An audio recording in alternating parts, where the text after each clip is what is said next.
E agora é o seguinte. No Brasil, o lockdown já começa a ser adotado por algumas cidades. A primeira capital a seguir o regime foi São Luís, que atingiu a capacidade máxima de suas unidades de tratamento intensivo em 5 de março. Até o momento, mais de 15 cidades seguiram a capital do Maranhão. Mas você sabe aí o que é lockdown? Já ouviu falar? Qual é a diferença entre quarentena, isolamento e distanciamento? Para entender, nós vamos conversar com o advogado e professor universitário, Dr. Sérgio Bezerra. Muito boa tarde, professor. É uma satisfação poder falar com o senhor ao vivo aqui através da TV Atalaia. Nós estamos por videochamada e tudo isso exatamente nesse momento de pandemia, algumas orientações que estão sendo passadas como distanciamento social, e a gente tem evitado esse contato direto com os entrevistados aqui, mas temos feito várias entrevistas através de videochamada e eu quero agradecer a participação do senhor. Primeiro, que eu queria era que o senhor explicasse para as pessoas o que significa lockdown. Boa tarde, Jaqueline. Eu agradeço, é um prazer estar aqui. E vamos tentar hoje aqui trazer uma definição do que deveria ser lockdown no sentido juridicamente falando, né? A lockdown nada mais significa do que, é um termo em inglês que significa nada mais do que proibir que todo mundo circule, tá? É um estágio superior, acima daquilo que está previsto no isolamento, na quarentena, tá? E quando a gente traz essa definição para o sentido jurídico, ele está muito mais ligado, né, ao cerceamento de alguns direitos constitucionais, como, por exemplo, a questão do direito de locomoção e de reunião. Tá?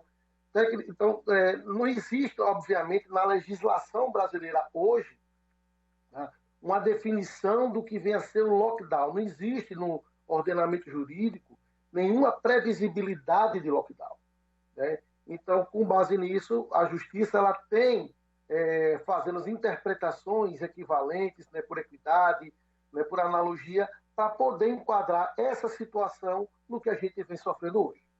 Então, hoje nós temos percebido que algumas cidades já adotaram o lockdown e que nessas cidades, muito provavelmente, elas estão utilizando a equidade, como né, o senhor muito bem falou aí, para poder fazer a prática desse termo que está sendo bastante divulgado e é um termo aí em inglês, né? Exatamente. Porque o que acontece? Quando a gente fala, o que a gente tem falado até hoje de quarentena, isolamento, não existe o impedimento da pessoa circular, né?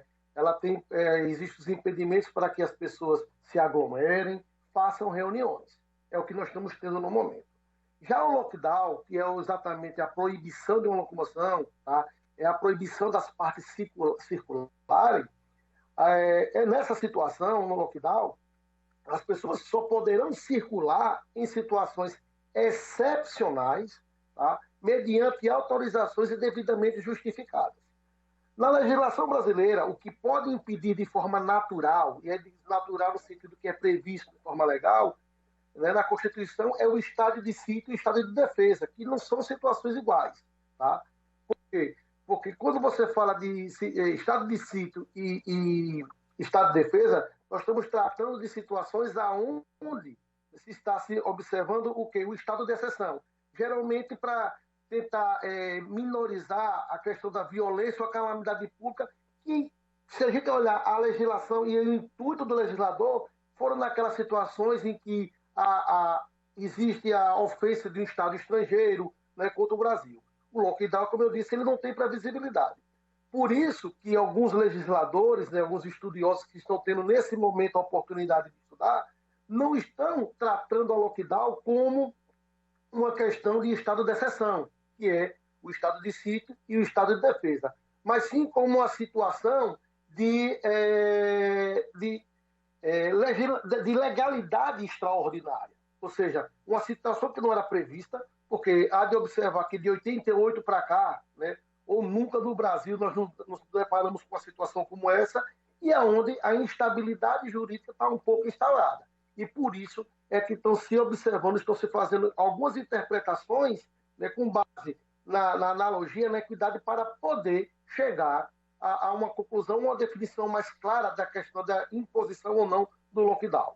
Sim, e tem sido bastante levantada a questão, principalmente em relação ao artigo 5º da Constituição, que é o direito de ir e vir, né? Mas lá também diz que era em tempo de paz, e aí está sendo feita muita utilização e também muitos questionamentos jurídicos em relação ao que está previsto na própria Constituição, que é a Carta Magna, né? E a gente tem se deparado muito com essas dúvidas.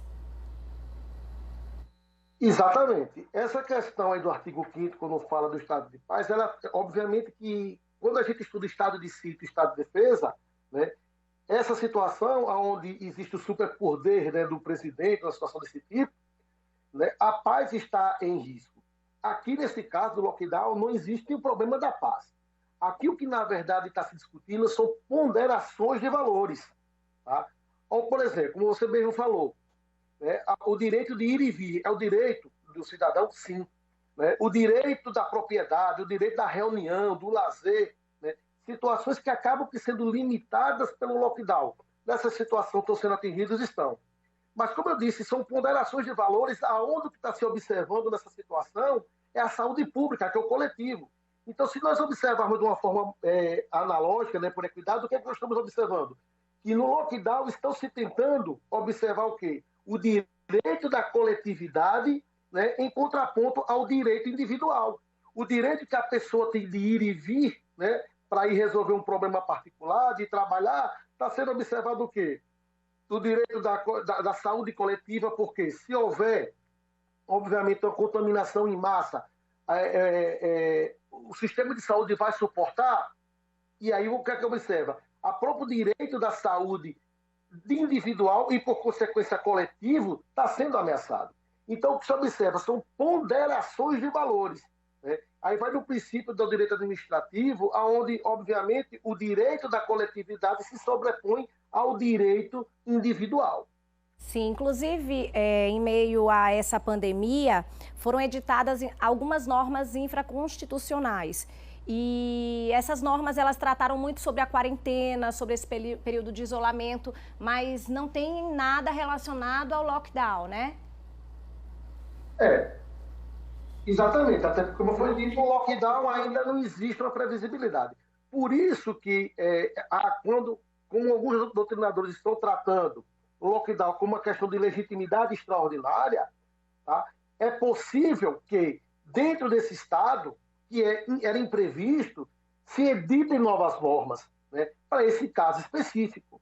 E aí, obviamente, que leis podem ser enviadas para o Congresso Nacional, para assembleias legislativas, para que eles possam disciplinar. Né, deixando bem claro que o próprio STF, há pouco tempo, já pronunciou julgamento onde os poderes que os prefeitos e os estados têm em decretar o lockdown, observando a realidade, a peculiaridade de cada caso, né, sem ter que consultar ou até mesmo que obedecer à hierarquia federal.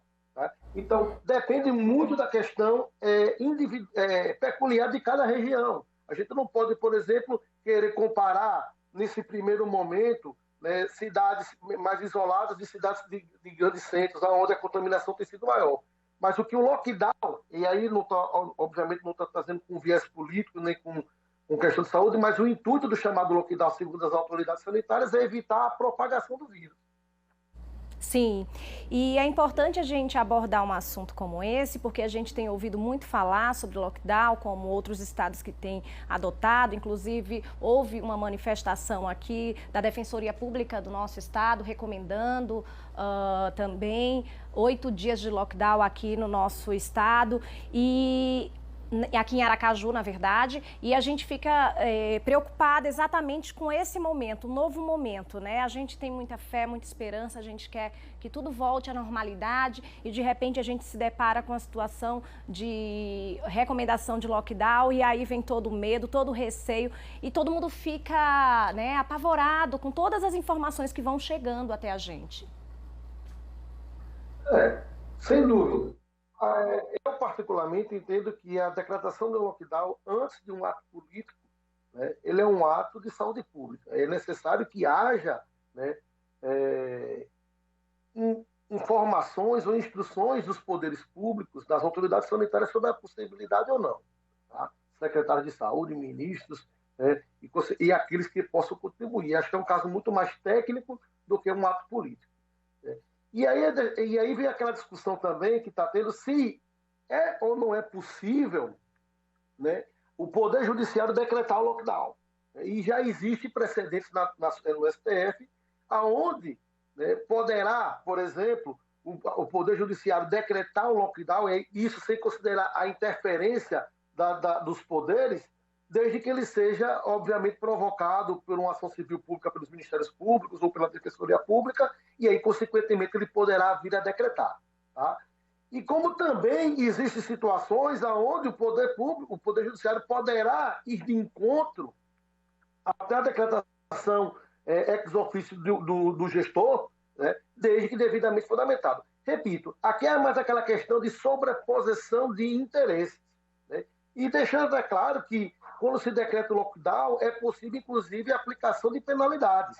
Né? Pode ser aplicadas multas administrativas, né? Condução coercitiva das pessoas para suas residências, quando não, eles estão desobedecendo, por exemplo, ordens expressas de não poder circular, e existe até quem defenda que, e outros não, obviamente, que poderá até caber prisão. Tá? Aí isso é a situação do artigo 267 e 268 do Código Penal, que traz aquelas possibilidades da prática de crimes que seriam os crimes de causar, de propagação de moléstias e doenças graves a terceiros. Professor, eu quero agradecer a participação do senhor aqui em nosso programa. É importante esclarecer um assunto como esse, e informação hoje é uma preciosidade, né? A gente tem vivenciado um momento com muito fake news, que são aquelas notícias falsas que viralizam e que chegam ao conhecimento das pessoas, muitas vezes tidas como verdade, e por isso que a gente aproveita a credibilidade dos veículos de comunicação, que tem um trabalho sério para poder esclarecer e buscar com profissionais gabaritados aí esses esclarecimentos, como fizemos hoje. Por isso, agradeço mais uma vez a participação em nosso programa. Eu que agradeço, e pode me contactar. Obrigado. Mais uma vez, muito obrigada.